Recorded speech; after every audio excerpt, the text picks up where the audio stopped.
Hi, I'm Nick Rains from Leica Academy Australia. I want to talk to you about this little beauty here. This is the Leica D-Lux 7, and I'm not going to go through all of the features because there are a lot, and you can find those out for yourself by downloading the brochure or looking it up on the website. But there's a few points I'd just like to make about how good this camera can be.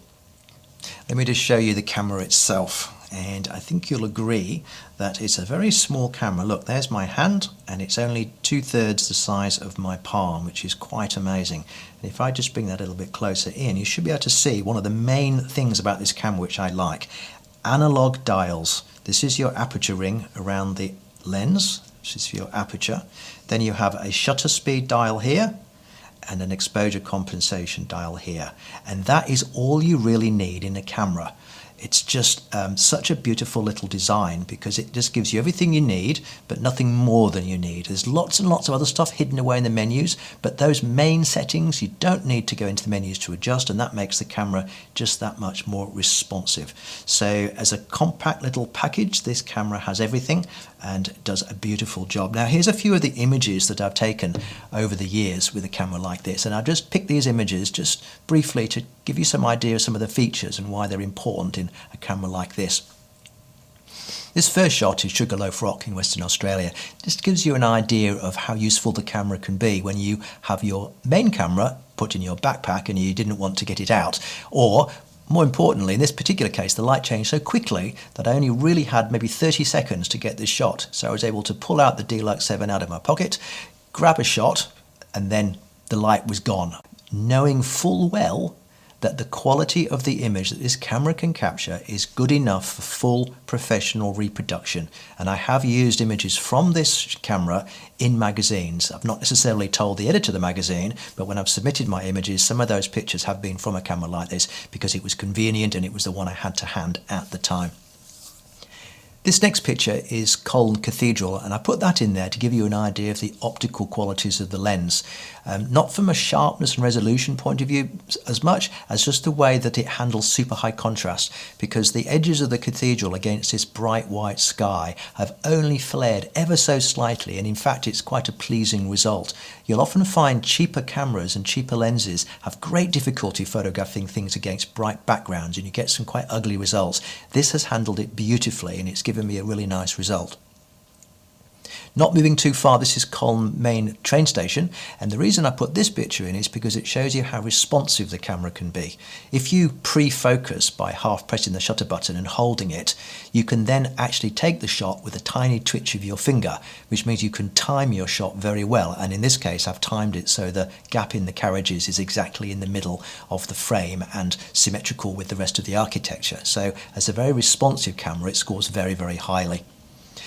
And moving on to somewhere else a bit more exotic, this is India.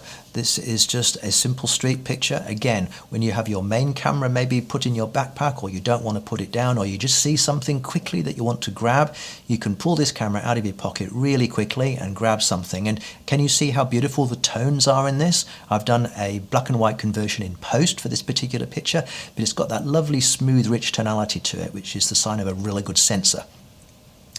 Couple of more advanced features which a camera like this, it's actually quite surprising that it would have. This is a time lapse. This is Sugarloaf Rock again, taken on the same day. I merely put the camera on a camera bag and got it level, and then turned on the time lapse facility and let it run for maybe 20 minutes. And this is the result I got, which I think you'll agree is quite good. And then one other thing which you wouldn't expect a camera like this to have is what's called a T mode. And if you look closely on that shutter speed dial, you should be able to see there's a T setting on there. And that means that when you press the shutter button once, it opens the shutter, and then when you press it again, it closes the shutter, and you simply leave the camera shutter open during the exposure, which means you can do 1 minute, 2 minute, 3 minute exposure, something like that. And that's how you get that lovely smooth water effect. But it's a feature which is quite unusual in modern cameras and very useful to have. The D-Lux 7 is no slouch when it comes to video either. This is a 4K clip that I just happened to grab when I was filming something else, and I saw this runner coming and I was just able to quickly frame it and turn on the video. I would suggest, however, that you do turn the contrast down and the sharpness down when you are videoing, and this is true of all video cameras, so that you have a relatively flat, not over sharpened result. You'll find it much easier to grade later when you do something with the video clip itself. Then the last picture is a picture I took at a country show in Stanthorpe, and the reason I put that in is because it ended up in an exhibition of prints. And if I just come back to me, let me just pull this into view, and this is a rather large image, I think you'll agree. This is an A2 print, if I can get that level, which is quite respectable in size, and this went in an exhibition of images which were taken by other cameras like SLs and S cameras, and it stood up to scrutiny. And when you see photographers looking at images, they often look really closely at pictures like this and come right up to the glass, and it withstood that scrutiny quite nicely. So the sensor itself is capable of phenomenal results, and an A2 print like that is not an easy feat for a small camera. So this is a camera which absolutely punches above its own weight, and I'm very keen to have you try this camera out. Pop into one of the stores, have a go, take some frames, see what you think, but I guarantee you will not be disappointed.